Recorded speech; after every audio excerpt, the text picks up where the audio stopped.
Welcome to the Maxwell Leadership Executive Podcast, where our goal is to help you increase your reputation as a leader, increase your ability to influence others, and increase your ability to fully engage your team to deliver remarkable results. I am Perry Holly, a Maxwell Leadership Facilitator and Coach. And I'm Chris Cody, Executive Vice President with Maxwell Leadership. Welcome and thank you for joining. Today, Perry and I are super excited about not only today's session, but we got another one for you. We're going to do a two-part series. Yeah. Those watching on YouTube, I just held up 3 fingers. That's how we're getting started. I didn't hold up 1 finger though, so we're off to a really good start. As we get started, I want you to know that we're going to have a special call to action today. We often send you to the maxwellleadership.com/podcast. We got a different one for you. And you're going to want to know what that is by the time we get to the end of our Which podcast. means I'm going to need to know it when we get to the end. So Which means, so Perry's going to be able to take notes. Today's topic is teaming for success. Today's part 1. We're going to move into part 2 next week. Here's why we're super excited about this. Chris Fuller, who is the owner of Right Path, is a guy that's been around our world for a long time, has helped John develop content, has facilitated for us, spoke for us, coached for us, still does to this day. And we give him the hardest projects and we give Perry the easiest ones. We weren't supposed to say that.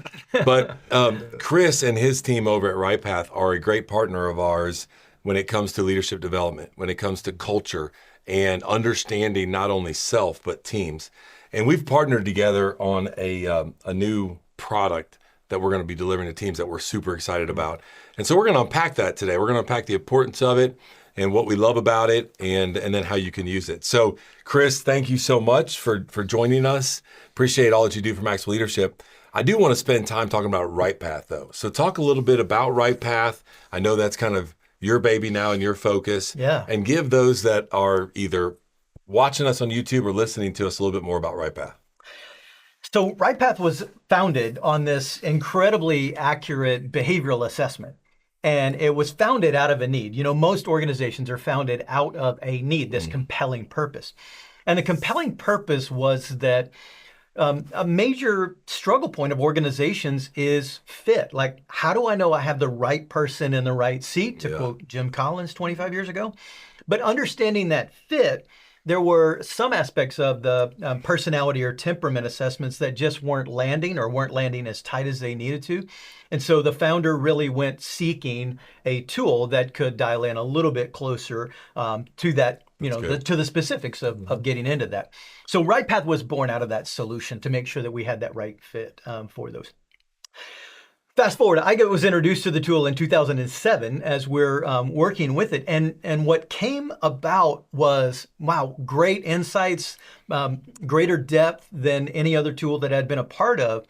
But it started revolutionizing how I coached, how I facilitated, how I developed the teams.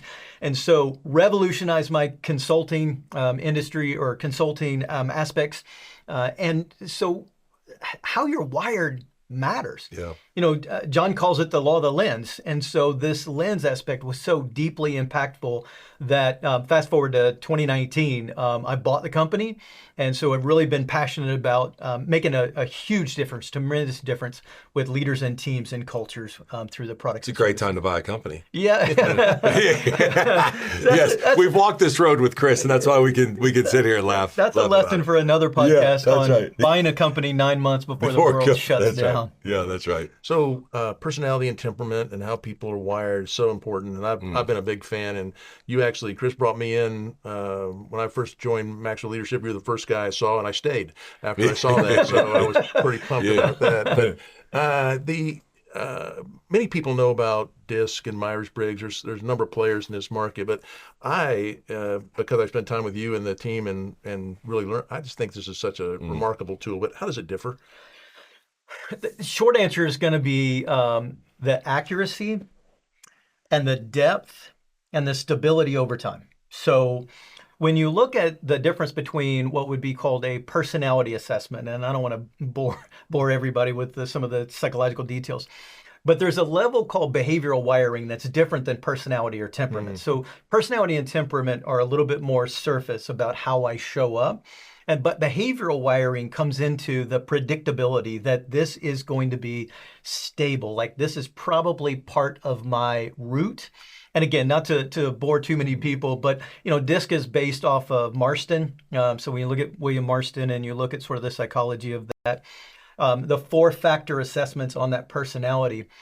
But there's a deeper level that even Jungian psychology kind of got into, which is this non-conscious behavioral wiring.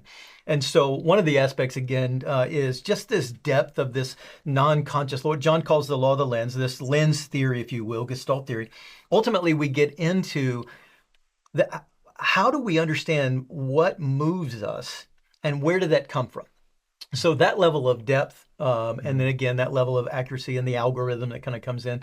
We've never had any more greater comments and consistent comments than, man, this was more spot on than anything that I've ever taken. It's been true, and I've done it for family members, I've done it for our team, we've done it for our clients, and I love that we have the 4-factor. It tells you kind of how you show up, but then it goes much deeper, and it says, well, this is after we get to know you, this is who you really are. And I thought that has been so rich in saying, yeah, you may come across this way, but this is how you really operate. And my favorite part, when the word depth is right for me, because then it goes into the 16 sub-factors. Yeah. Which is, for me, the differentiator with this tool versus others, because that right there drives, obviously, up to the top.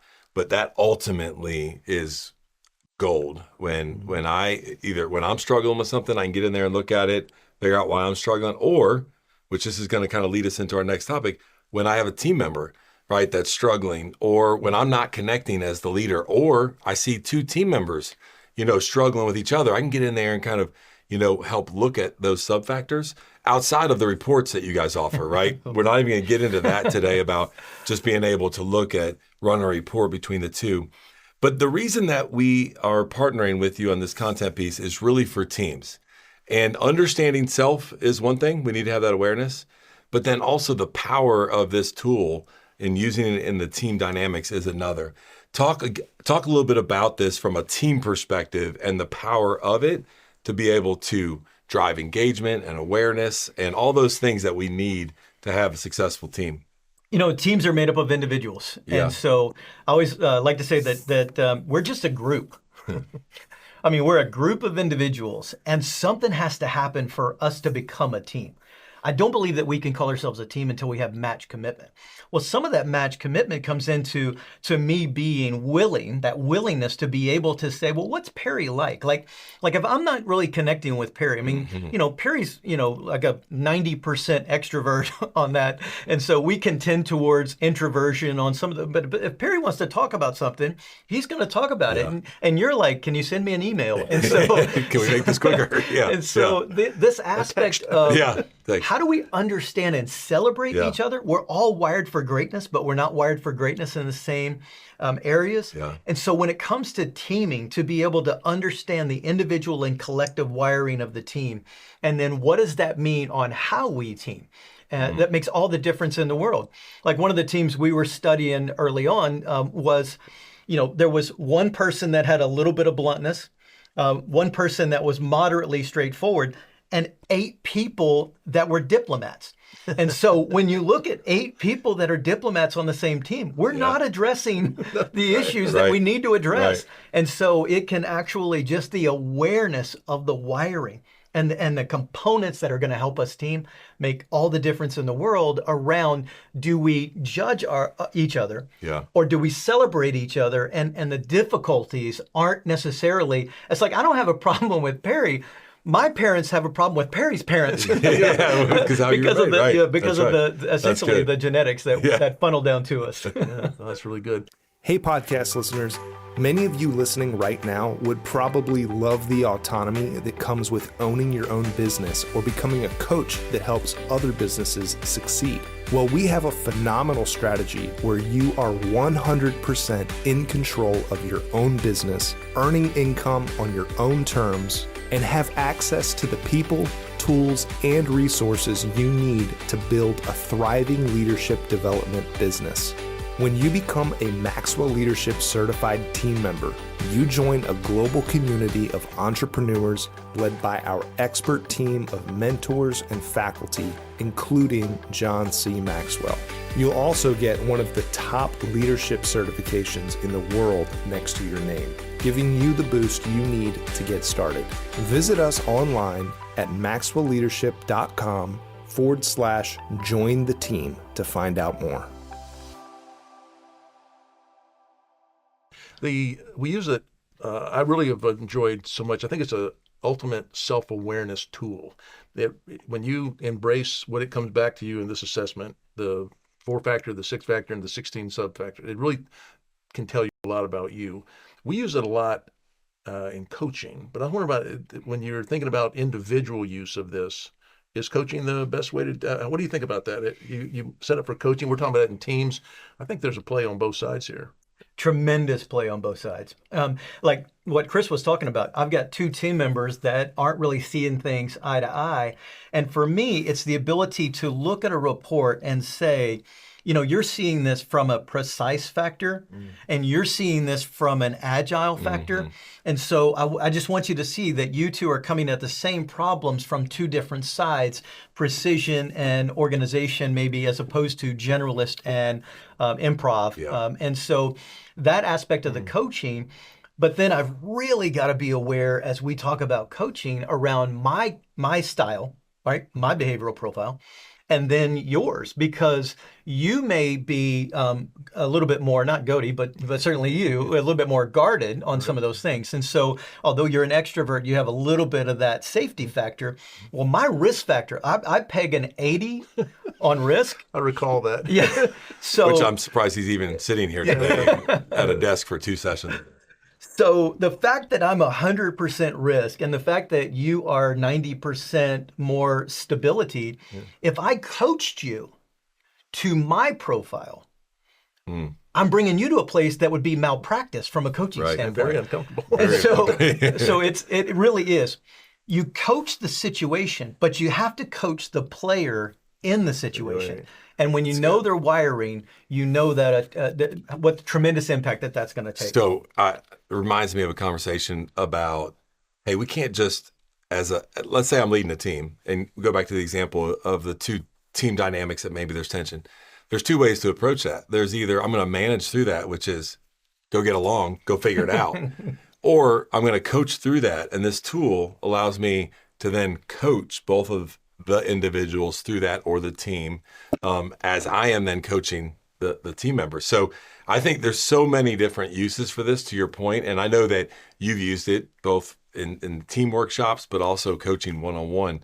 It's just it's a powerful tool to understand. How have you seen the team, the reports Chris mentioned? He alluded to there's some fantastic reports when you have your whole team take the assessment. But how have you seen that used? I know we're using it now, starting to use it more with the team report. The leader gets a report that helps them almost individually, person by person by person. How do they relate to that person? Is that the real strength in this? It's individual and it's collective. So, from the executive team report, that team report, it will compare the leader against every individual contributor so you can see where those differences are. But then we holistically look at the team and the dynamics of the team. So what we're able to do with the data, and again, there's in people development, I'm really passionate around, number one, it's got to be people. It's got to be emotionally intelligent. You talked about self-awareness. 90%, 95% of people believe they're self-aware. Only 10 to 15% are actually self-aware. Yeah. And so that gap, that delta causes a lot of difficulty and a lot of inefficiencies in how we team. So when I plot that team, and so when I look at the team, I plotted us and I plotted the team onto a quadrant. And so Chris and I, although Chris comes in as an analyzer, he actually profiles a lot as a strategic thinker. And so you're on the networking side, and so I'm a director, and I'm like, let's go. Like, what are you two waiting for? Like, let's get it. And so I'm overdriving. He's like, well, wait a minute, let's make sure we have a plan and a process. And you're like, well, let's just talk through this. And so ultimately, again, as a team, what can happen is if you don't understand the team dynamics, the team that I've led in the past, I'm like, Don't tell me no, don't slow me down, let's go. Yeah. But the team is like, well, wait a minute, what's the plan? What's the process? Can we space this out over 6 months? So the dynamics of how your team is wired, you can't lead the team you want. You can only lead the team you have Right. Yeah. while building them into be the team you Yeah. want. And so it's such a key piece to just understand that I'm not up against you. I have to look at your wiring, because that's where buy-in and change and relationship keys come into really unlocking that genius, that law of connection. And I think one of the fun things about this is that you get in a room together, and we've all been a part of these different trainings with teams, and you start throwing the numbers up on the board. We start interacting with those numbers, and all of a sudden the walls come down, right? And they're like, now I know. Yeah. That like totally makes sense on whatever, right? And you just see the light bulbs come off. And when you leave that team, I just feel like the engagement, the dynamics of that team are at a completely different level than when you started the day, because simply getting in, having awareness, putting the walls down, it's going, yep. I mean, that's me right there, right? It's that's how I am wired. And then they accept you for that as well. It's a powerful time They together. go, I thought you were a jerk, but that's really how you really are wired. That's So exactly right. But then, even though they do, there's a lot more empathy goes into saying, "Oh, that I know I really respect, or Yeah. appreciate who you are," and like you're saying, you can really help round out this team because how do you say, we're not all great at the same thing, but we're great in different things, and Yeah. figuring out what your greatness is. Exactly. Not only self-aware, now it's others' awareness, and situationally where we're figuring out how we work best together. Yeah. That's one of the things that I try to get people. There's so many times where we're judged. There's so many times Yeah. where we are, quote unquote, even canceled, even within our own department, so to speak, right? Yeah. But the whole piece is, how do we celebrate the beauty of who we are and celebrate that genius instead of weaponizing that? So when I know that you're, a 62, in my terminology, 62 on precise, meaning you're more precise than 90% of the population.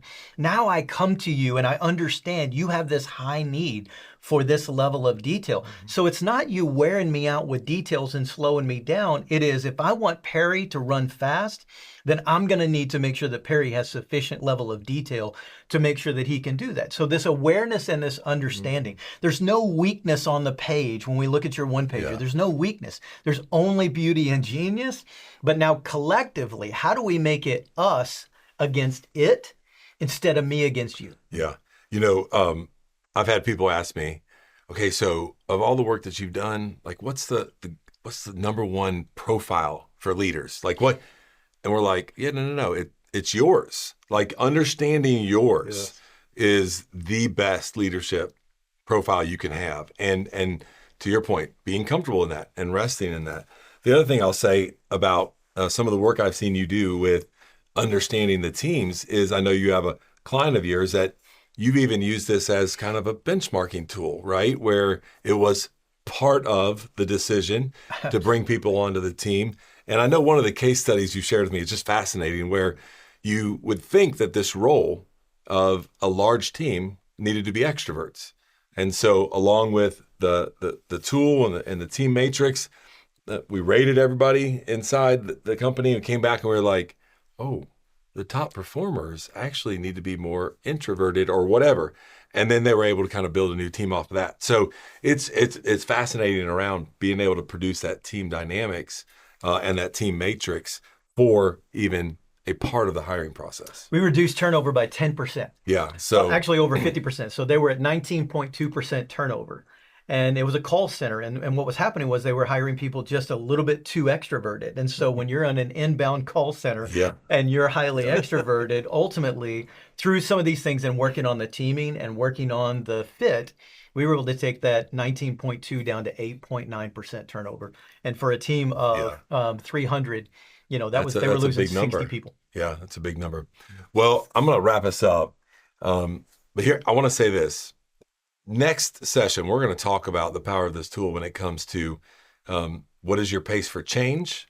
What is your confrontation style, which I'm sure everybody was like, I need to know that. What's your drive? What's your relationship?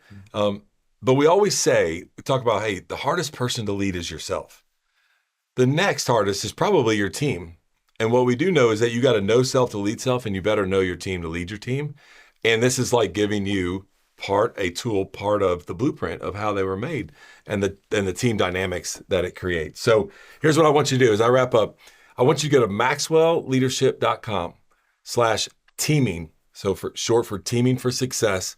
There, I want you to fill out that form. And man, we would love to connect with you and talk a little bit more about the power of not only this tool and the assessment, but then bringing Chris or Perry or myself in to facilitate this for your team and the dynamic that will shift and happen in regards to engagement, productivity, less turnover, you name it, across the board. So go to that URL, fill that form out, and we would love to help you. Terrific, Chris. And Chris, thank you both. Yeah. It's a great conversation. Please join us next week when we continue the conversation. As Chris Godey mentioned, you can go to maxwellleadership.com/teaming. You can download a form there. We'd love to send you more information, contact with you, and hear from you on that. We love hearing your comments. We love knowing what you think. If you have a question or comment from us, you can also leave that there. That's all today from the Maxwell Leadership Executive Podcast.